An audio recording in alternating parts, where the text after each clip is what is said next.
कराचीअ खां रोज़गार लाइ निकितो ऐं इस्लामाबाद पहुतो, पर हुनखे अंदाज़ो न हुयो त हू गोल्डन मैन बणिजी वेंदो।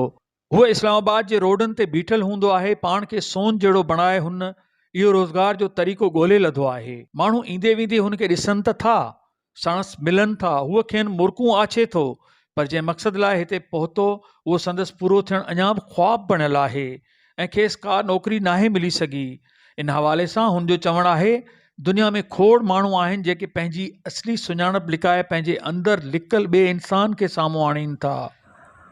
अस्सलाम वालेकुम, मुझे नालो है मोहम्मद एहसान। मां कराची जो रहियाई आहियां। वरी हिते मां कम लाइ इस्लामाबाद में, पर कम ॻोल्हियमि, कम न मिलियो। उनजे बावजूदि मां सोचे मां ते वेलो मतिलबु आवारा गर्दी खां कम ॻोल्हियां।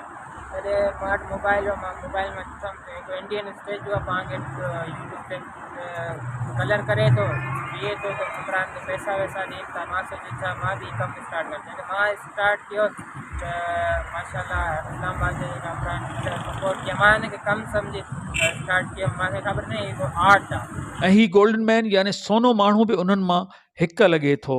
जेतोणीकि जो माण्हुनि लाइ हू हिकु तफ़रीह जो ज़रियो आहे, पर ख़ुशियूं ॾियण बि हिकु फन आहे जंहिंजी हुनखे पाण त ख़बर न हुई, पर जॾहिं हुन ही वेस धारे पाण खे दुनिया साम्हूं आंदो त खेसि बि ख़बर पई त हू पाण हिकु फन जो नमूनो थी वियो आहे।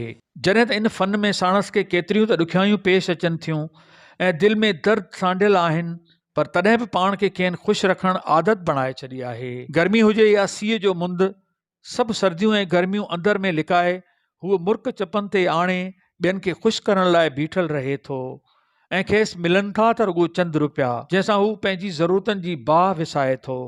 कैमरामैन टीम सां गॾु अशरफ बुखारी, इस्लामाबाद।